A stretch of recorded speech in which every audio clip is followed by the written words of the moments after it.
Mary the Little Bee and the Meadow's Secret. Mary the Little Bee lived in a cozy hive, nestled high in an old oak tree. She grew up with her loving grandmother, who told her wonderful stories every evening. The hive was warm, golden, and always buzzing with happy sounds. From its tiny windows, Mary could see the beautiful meadow stretching endlessly below. Bees in Mary's hive were hardworking and kind. Every morning, they flew to the meadow to collect sweet nectar. Their honey was treasured by all creatures. It gave energy, healed colds, and made treats taste magical.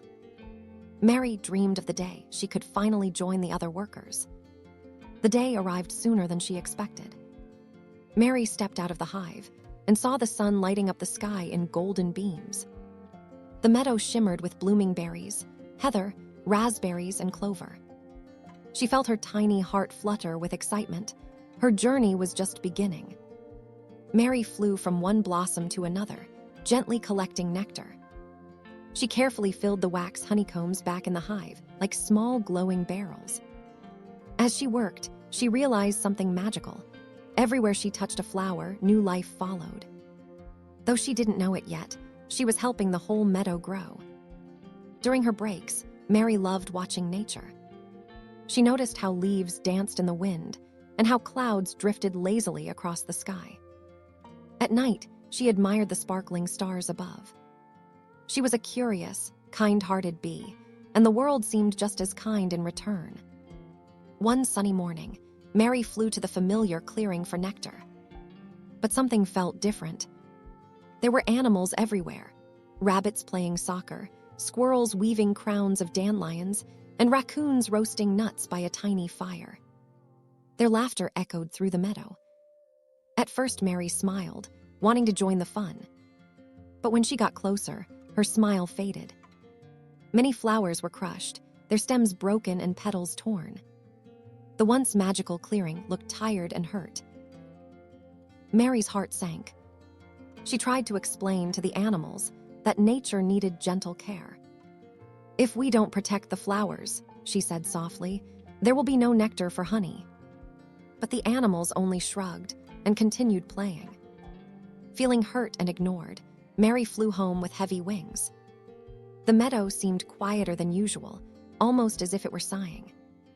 She wondered what she could possibly do to make a real difference. Her grandmother noticed her sadness right away. Grandma Bee listened to Mary's story patiently. Then she smiled kindly and said, "Instead of scolding them, show them something sweet." She handed Mary a tiny barrel of honey. "Share this with them, and they will understand more than words can explain." Mary trusted her grandmother's wisdom. She returned to the clearing, still nervous but hopeful. The animals paused their games when they saw her. Mary held out the honey barrel with a gentle buzz. The rabbits took a taste first. Their eyes widened.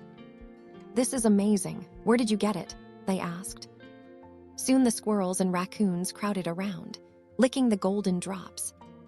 Mary explained proudly, "We bees make honey from the nectar found inside flowers." Then her voice grew soft. "But lately, many blossoms are broken, which means we can't collect nectar anymore." The animals looked around at the crushed clearing and felt suddenly ashamed. "But there's something even more important," Mary continued.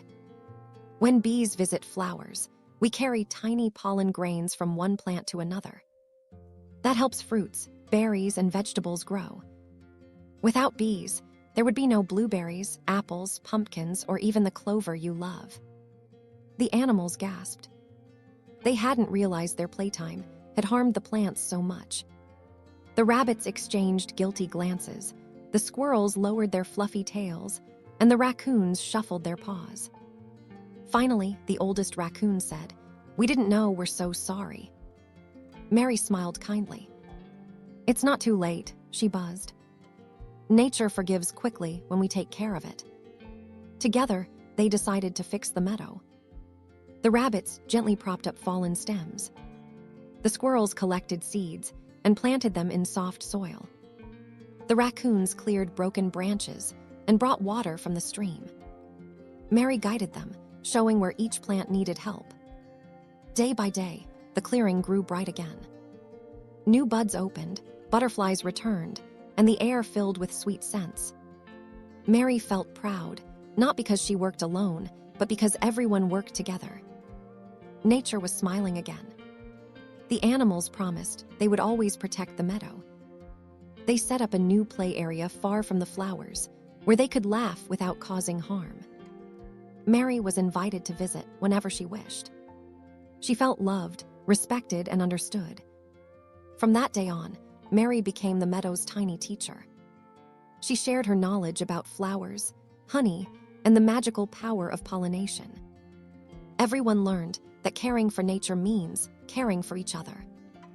And the meadow flourished, thanks to the kindness of one small bee. The end.